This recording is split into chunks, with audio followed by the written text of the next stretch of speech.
Every time Bitcoin starts pumping, a whole new wave of people come in to buy it for the first time. But every time this happens, people accidentally buy different cryptos that have Bitcoin in their name, like Bitcoin Cash or Bitcoin SV. So I'm going to explain what these different cryptos are and how they differ from Bitcoin. Bitcoin has a white paper that details what the purpose of Bitcoin is meant to be. So in that white paper, Satoshi Nakamoto, the anonymous founder, talks about Bitcoin being used as a replacement for money. But the problem with Bitcoin being used as a replacement for money is that the network can only handle on average around 5 transactions a second. With 5 transactions per second, there's no way that Bitcoin can be used by everyone for transactions all around the world, and it can't compete with the likes of Visa, who process around 2,000 transactions per second. So the reason why Bitcoin can only do around 5 transactions per second is because of its block size. Right, it has a 1 megabyte block size, which can fit around 3,000 transactions in.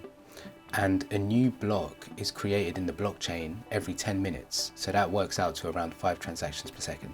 Because the white paper spoke about Bitcoin being used as a replacement for money, some people in the Bitcoin community wanted to increase this block size so more transactions per second can happen. But others didn't want to increase the block size because it would sacrifice security and decentralization, which I'll go into in a minute. So in 2017, Bitcoin Cash split off from Bitcoin and became its own crypto with 8 megabyte blocks rather than 1 megabyte blocks. So by increasing the block size to 8 megabytes, Bitcoin Cash can fit more transactions into a block, which means lower fees and faster transactions at around 60 transactions per second. So this split is known as a hard fork, which is where a blockchain splits into 2 completely separate blockchains with their own rules and their own coins with their own prices. So Bitcoin SV took this a step further and created even bigger block sizes when they split off from Bitcoin Cash. So Bitcoin SV keep increasing their block size, and they eventually introduced a 2,000 megabyte block, which they claim can process around 9,000 transactions per second. So it seems all good, like you'll scale the crypto by making the block size bigger, reduce the fees and have faster transactions. So the problem with making the block size bigger is that you sacrifice security and decentralization. It's something called the blockchain trilemma, which I talk about more in this video. So the blockchain trilemma has scalability, security and decentralization as its 3 points. So the trilemma is that you can only choose 2 out of the 3 for your crypto. So when the block sizes are made bigger, you will achieve scalability, but at the cost of sacrificing both security and decentralization. So the reason why is because when you increase the block sizes, you need faster and more powerful computers and faster internet to be able to process these blocks. So only some people or companies with enough resources will be able to participate on the network. So Bitcoin with a 1 megabyte block size means that most people can be able to run a node from their home. And the more nodes you have, the more decentralized the network comes, which makes it more secure because you have more people that are working together to secure the network. So when the block sizes get bigger, it means less people will be able to run a node, and it's probably more like companies that will be able to have the resources to be able to participate in the network.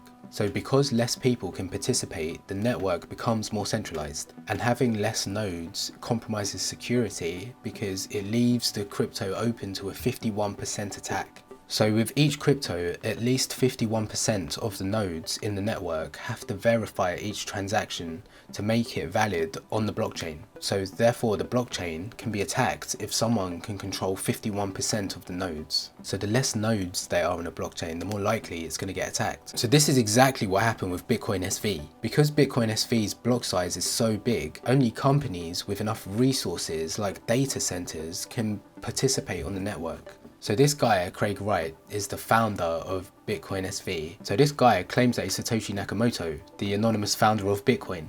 But I don't believe that for a second, and here's Vitalik explaining why. Just to sow a bit of controversy for fun, I'll explain why I think he's probably not Satoshi.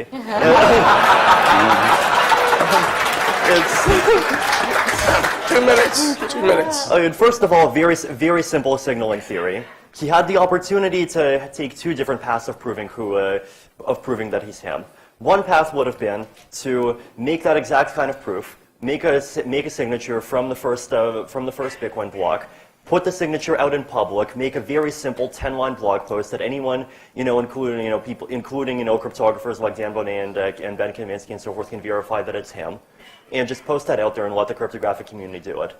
Instead, he's taken this path where he's wrote this big long blog post with 200 lines that's so confusing that even Dan Kaminsky said it's too confusing, and tried to only show that signature to a few select people, and we're supposed to trust them. So, in general, signaling theory says if you have a good way of proving something and a noisy way of proving something, and you choose the noisy way, then that means chances are that means it's because you couldn't do the good way in the first place. Okay. So on Bitcoin SV's website, it makes you think that it's the original Bitcoin, but it's not. Bitcoin SV stands for Bitcoin Satoshi Vision, but I like to call it Bitcoin Scam Variant. So you can see that the language they use, right, to fulfill the Satoshi vision, to restore the original Satoshi protocol. What's happened with these spin-offs from Bitcoin is that they're different interpretations of the original white paper. It's like in religions, when you get different denominations. So you've got Sunni and Shia Muslims who interpret the Quran differently, and you have Catholics and Protestants who interpret the Bible differently. It's the same with Bitcoin, Bitcoin Cash and Bitcoin SV, who interpret the white paper differently. So should you own Bitcoin Cash or Bitcoin SV? Right, this is not financial advice. I don't own any Bitcoin Cash, and I will never own Bitcoin SV. So the thing is with Bitcoin Cash, it's not a scam. It has a community that use Bitcoin Cash for payments around the world, but they will never match up to the pristine asset of Bitcoin. So since Bitcoin has been created, the main use case that it's seen as having is being the best way to store value effectively over a long period of time. Being a long-term store of value is the thing that Bitcoin can do better than anything else that exists. Say you wanted to store your wealth in a way where you can pass it down to your grandchildren and your great-grandchildren without the purchasing power of that wealth reducing. So currently you can choose to put it in the stock market, but it still won't hold value even if you put it in the best performing tech stocks. Companies eventually collapse, and there's laws and regulations that can get passed that will affect the value of the stock. You definitely can't keep it in your bank account as dollars or pounds or whatever currency you use, because they all degenerate over time through inflation. So some people keep it in property, which can work, but that has the additional problem of maintenance costs and repairing the property, and also some places have property tax. So every year paying tax on a property means that the value that you keep reduces. So currently, right, the best way to store value effectively over time is gold.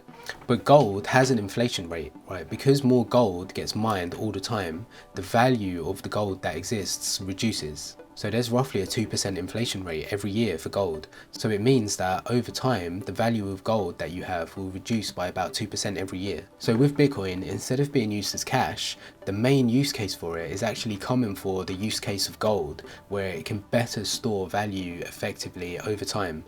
So if you want to see why Bitcoin is gold 2.0, check this video out. That is Bitcoin Cash and Bitcoin SV explained.